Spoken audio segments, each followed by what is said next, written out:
বিরোধী দলনেতা শুভেন্দু অধিকারী তিনি সাংবাদিকদের মুখোমুখি হয়েছিলেন এবং এই চাকরি বাতিল ইস্যুতে একেবারে এই যে 26,000 প্রায় 26,000 চাকরি গেল সেখানে একদম মুখ্যমন্ত্রী মমতা বন্দ্যোপাধ্যায়কে দায়ী করছেন বিরোধী দলনেতা শুভেন্দু অধিকারী এবং তিনি আরো বলছেন এসএসসির অটোনমি শেষ করেছেন মুখ্যমন্ত্রী এবং উনি বলছেন আমি আইনজীবী সুপ্রিম কোর্টে যোগ্যদের হয়ে এবং আইনজীবী দিয়ে দেবো এরকমই তিনি বলতে চাইছেন এবং তিনি আরো বলছেন আমরা যোগ্য যারা বলছেন সেটা সিবিআই তদন্তের জন্যই যোগ্যদেরকে রক্ষা করতে হাইকোর্ট সুপ্রিম কোর্ট 3 বছর সময় দিয়েছে।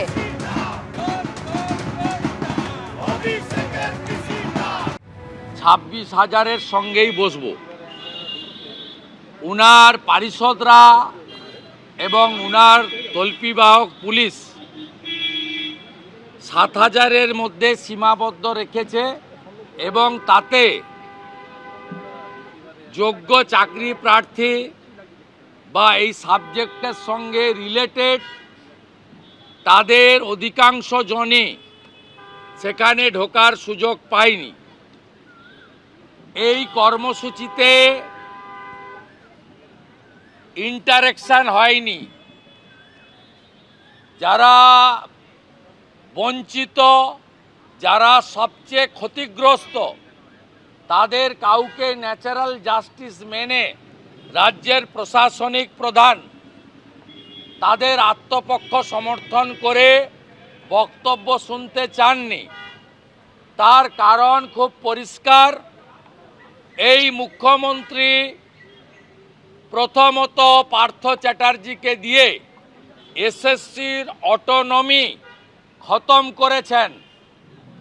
এসপি সিনহার নেতৃত্বে মন্ত্রীর ওএসডি ডাব্লিউবিসিএস অভিজিৎ বাবুকে সিলেকশন কমিটিতে ঢুকিয়ে এসএসসির যে অটোনমি অনেক আগে তিনি শেষ করেছেন এবং অভিজিৎ গঙ্গোপাধ্যায়ের যে অর্ডার সেই অর্ডারে তিনি ডকুমেন্টের উপরে 5,000 সামথিং অ্যাপ্রক্স 6,000 অযোগ্য ঘোষণা করেছিলেন।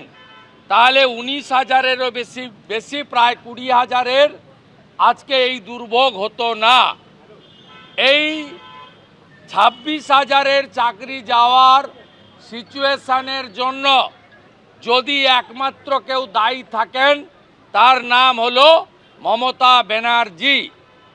সুপ্রিম কোর্টে মোট আগের চিফ জাস্টিস সম্মানীয় চন্দ্রচূড়জি, বর্তমান চিফ জাস্টিস সঞ্জীব খান্নাজি 16 বার হিয়ারিং হয়েছে। সব স্টেক হোল্ডারকে বলার সুযোগ দিয়েছেন। তিনি কোটি কোটি টাকা খরচ করে লয়ার দিয়ে তিনি অযোগ্যদের বাঁচানোর জন্য যোগ্যদের বলি দেওয়ার ব্যবস্থা করেছেন। 16 বারেও একবারেও যোগ্য অযোগ্য তালিকা প্লেস করেনি। আমরা ভারতীয় জনতা পার্টির নেতৃত্বে 30 ডিসেম্বর 2024 এসএসসির চেয়ারম্যান সিদ্ধার্থ মজুমদারের সঙ্গে দেখা করতে চাই। তিনি দেখা করেননি, তার সচিব দেখা করেন। সেখানে আমরা বলি 7 জানুয়ারি 2025 ডেট রয়েছে। আপনারা যদি যোগ্যদের তালিকা এক্ষুনি সাবমিট না করেন তাহলে যা গতি প্রকৃতি হিয়ারিংয়ে আমরা দেখছি সকলের চাকরি চলে যাবে।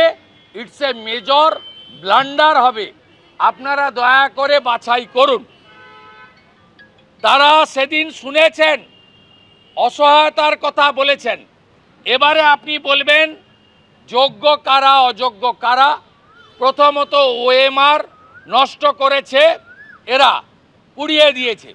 গাজিয়াবাদ থেকে সিবিআই ওএমআর পুনরুদ্ধার করে তারা হার্ড ডিস্কের মাধ্যমে ওএমআর পুনরুদ্ধার করে তারা প্রকাশ করার ফলেই আজকে যে বঞ্চিত যারা হলেন, ক্ষতিগ্রস্ত যারা হলেন, বুক বাজিয়ে যে বলতে পাচ্ছেন আমি যোগ্য, এই কথাটা তারা বলতে পারছেন সিবিআইয়ের জন্য। নরেন্দ্র মোদীজি প্রধানমন্ত্রী আছেন, তাই সিবিআই এই কাজটা করেছেন, সিট এই কাজটা করেছে। নইলে আজকে এদের অর্থনৈতিক বিপর্যয়ের সাথে সাথে সামাজিক বিপর্যয়ও নেমে আসতো। হয়তো কিছুটা নেমে এসেছে, কিন্তু আজকে তারা যোগ্য বলতে পাচ্ছেন ডিউ টু সিবিআইয়ের হার্ড ডিস্ক এবং ওএমআরের জন্য। আমরা মুখ্যমন্ত্রীকে কতগুলো প্রশ্ন করতে চাই। এক, আপনি সরাসরি জাস্টিসকে, চিফ জাস্টিসকে অ্যাটাক করেছেন। আপনি বলেছেন আমি যোগ্যদেরকে রক্ষা করব। যোগ্যদের রক্ষা করার জন্য আপনাকে হাইকোর্ট এবং সুপ্রিম কোর্ট 3 বছর সুযোগ দিয়েছিল, আপনি সেটা করেননি, আপনি অপরাধী। আপনি বলেছেন আমরা চাকরি দেব। আপনি কি করে 23 লক্ষ পরীক্ষার্থী 16 সালের ক্লিয়ার লেখা আছে যে 16 লক্ষ পরীক্ষার্থী যারা অযোগ্য, তাদের এই 7-8 হাজার বাদ দিয়ে অযোগ্য কারা তার তালিকাও নেই।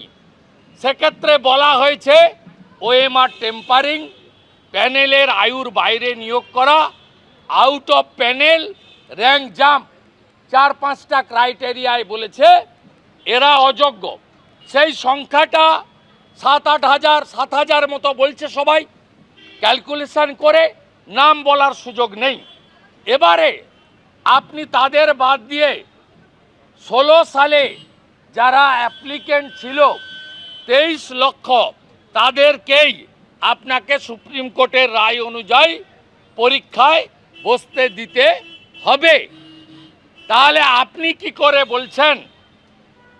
আমি তো বলছি আপনি সিপিএমকে, বিকাশবাবুকে বলেছেন ঠিক আছে, তারা উত্তর দেবে। আপনি বিজেপিকে বলেছেন যে আপনারা বিজেপির কথায় বিশ্বাস করবেন না। আমি আবারও অন রেকর্ড আপনাদের বলি, এক, গভর্নমেন্টের কাছে সুযোগ আছে, 3 মাসের কোনো সীমাবদ্ধতা নেই। 2, গভর্নমেন্ট রিভিশন পিটিশন ফাইল করেছে আজকে, আমি ওয়েলকাম করছি। কিন্তু টেকনিক্যালি আপনি যেদিন হিয়ারিংয়ের ডেট হবে যোগ্যর তালিকাটা ফেলে দেন। আপনি বলছেন আমি যোগ্যদের পাস দিয়েছি, যোগ্যরাই ভিতরে গেছে। আমি মুখ্যমন্ত্রীকে বিরোধী দলনেতা হিসেবে আপনার কথার ভিত্তিতে আমি আপনাকে অনুরোধ করি, দাবি করি, আপনি যে রিভিশন পিটিশন করছেন, আজকে এসএসসি করেছে, আপনি সুপ্রিম কোর্টে যোগ্য তালিকাটা ফেলে দেন। তাহলে বাকি অযোগ্য দুধ আর জল আলাদা হয়ে যাবে, তাহলে যোগ্যদের সমস্যা থাকবে না। আমরা এটা আপনার কাছ থেকে আশা করি। আপনি যদি যোগ্যদেরকে তালিকা না দিতে পারেন, সুপ্রিম কোর্ট ভারতবর্ষের সর্বোচ্চ আদালত, সুপ্রিম কোর্টে আপনি যোগ্য তালিকা না দিলে আপনি প্যারা 44, প্যারা 28 ক্লিয়ার বলেছে যে আমরা এখান থেকে বাঁচতে পারলাম না due to non cooperation of the school service commission, West Bengal government. এইটা প্রিন্টেড আছে অর্ডারে। আপনি দ্বিচারিতা করে আজকে কোন বঞ্চিত লোক, তারা তো এই পয়েন্টগুলো বলতে পারত। আপনি নিজে বলেছেন আমি লয়ার, আমি দাবি করব, অনুরোধ করব সুপ্রিম কোর্টে যোগ্যদের হয়ে আপনি প্লি করুন। আপনি ক্যালকাটা বারের মেম্বার, মুখ্যমন্ত্রী, আপনি মুখ্যমন্ত্রীর চেয়ার পদকে সরিয়ে আপনি আজকে বলেছেন আমি অনেক কেস লড়েছি।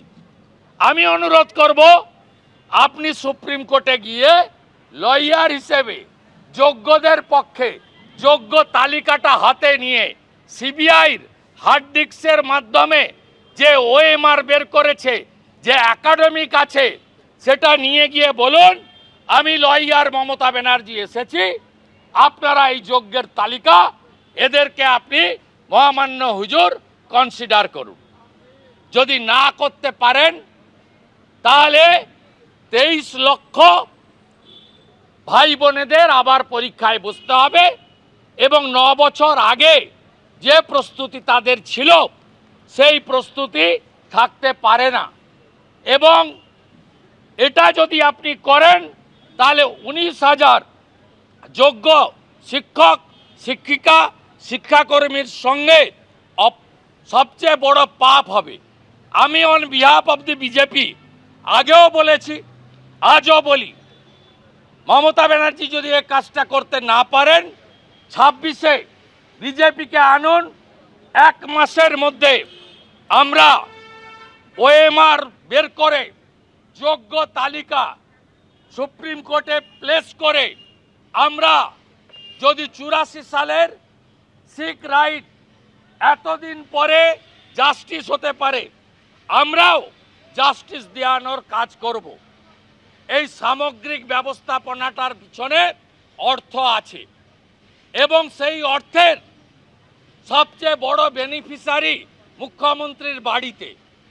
আমি বলছি না, লিপস অ্যান্ড বাউন্সের ম্যানেজিং ডাইরেক্টর কালীঘাটের কাকু নামে খ্যাত সুজয় কৃষ্ণ ভদ্র 73 মিনিটের অডিওতে 73 বার অভিষেক ব্যানার্জির নাম বলেছে এবং যে 700 কোটি টাকা উঠেছে সেই 700 কোটি টাকার 80 ভাগের বেশি টাকা আপনার বাড়িতে গেছে।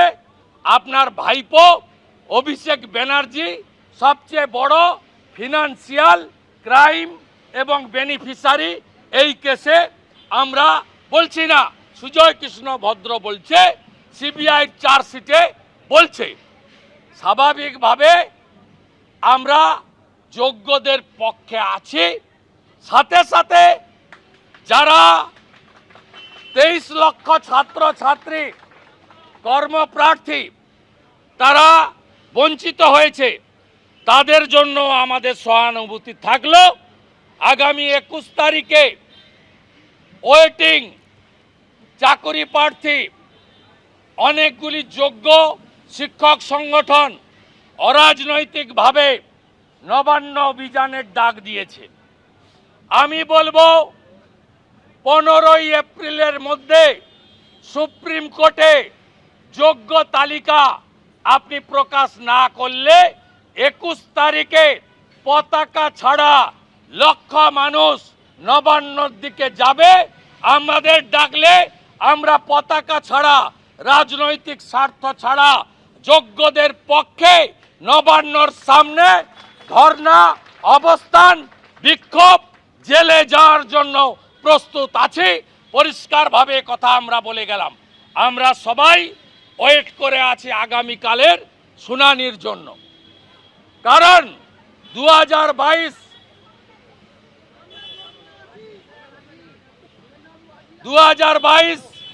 5ই মে আপনারা কি নেতাজি ইন্ডোর থেকে বেরিয়ে এলেন?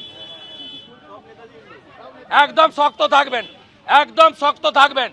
আপনারা সব যোগ্য, আপনাদের ওএমআর যোগ্য, আমরা আপনাদের সঙ্গে আছি, কোনো সামাজিক সম্মান যায়নি। আমি বলি 2022 5ই মে সুপার নিউমেরারি পোস্ট ক্রিয়েট করে 5836 আপনি যে অতিরিক্ত শূন্য পদ তৈরি করেছিলেন তার মামলা কালকে আছে, শুনানি আছে। আমরা আশা করি 3000 চাকরি বিক্রির জন্য হরিয়ানার প্রাক্তন মুখ্যমন্ত্রী ওম প্রকাশ চৌটালা জেলে গেছে। আর 2022-এর 5ই মে আপনি সহ আপনার যে মন্ত্রীরা ওই রেজুলেশনে সই করেছে তারাও জেলে যাক, জেলে যাক, জেলে যাক। আমরা এটাই চাই।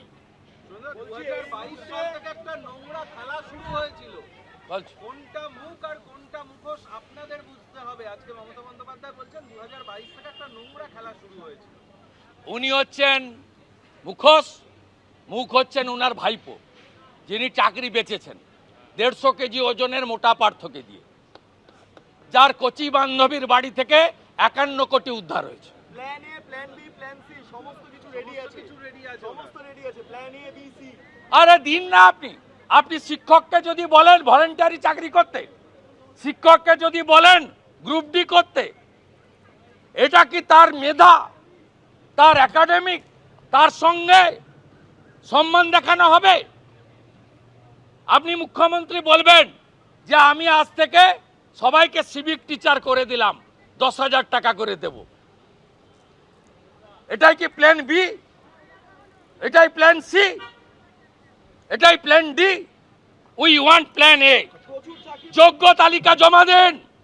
আপনি মমতা ব্যানার্জি নিজে দাবি করেছেন বড় লয়ার, আপনি নিজে সুপ্রিম কোর্টে মুভ করুন, হাতে রাখুন যোগ্য তালিকা। আপনি তো পারেননি। নরেন্দ্র মোদীর সিবিআই ওএমআর উদ্ধার করে দিয়েছে হার্ড ডিস্ক গাজিয়াবাদ থেকে। আপনার সুবিরাজ পার্থরা পুড়িয়ে দিয়েছিল, এসপি সিনহা, কল্যাণ গাঙ্গুলি পুড়িয়ে দিয়েছিল আমার ভাই বোনেদের ওএমআর সিটের সব খাতা। নরেন্দ্র মোদীজির সিবিআই না থাকলে আজকে এই ভাই বোনেরা যোগ্য অযোগ্য নিজেরা দাবি করতে পারত না। ভলান্টিয়ার সার্ভিস দেওয়া হবে। কেউ দেবেন না, কেউ দেবেন না। আমি ভাই বোনেদের বলবো কেউ দিবেন না। 15 এপ্রিল পয়লা বৈশাখের আগে যোগ্যদের তালিকা সুপ্রিম কোর্টে জমা দিতে হবে। আর যদি না দেন 21 তারিখে চেয়ার থেকে টেনে আপনাকে ঘাড় ধাক্কা মেরে বাংলার বাইরে পাঠাবো। প্রচুর চাকরির প্রার্থীরা এসেছেন আপনার সঙ্গে দেখা কথা বলছি, কথা বলছি, আমি বলছি কথা বলছি। শুনে কারো চাকরি খাননি। সবাই জানে অভিজিৎ গাঙ্গুলির জাজমেন্ট মেনে নিলে আজকে 19,000-এর চোখের জল দেখতে হতো না। আপনার অহংকার, আপনার দম্ভ, আপনার 25 লাখি লয়ার আজকে এই ছেলে 19,000-কে পথে বসিয়েছে। মাথা উঁচু করে বাঁচবেন, মাথা উঁচু করে বাঁচবেন। আপনারা সরকার রিভিশন করছে করুক, আপনারাও ইন্ডিভিজুয়াল ওএমআর এবং একাডেমিক নিয়ে যদি সুপ্রিম কোর্টে যান, আমরা লয়ার দেব, আমরা আপনাদের দেব, আপনাদের টাকা খরচ করতে হবে না। আমি এলওপি বলছি, আপনি যে লয়ার চাইবেন, আমরা বিজেপি এমএলএ 65 জন আছি, চাঁদা তুলে লয়ারের ফিস দেব, আমরা যা করার হচ্ছে।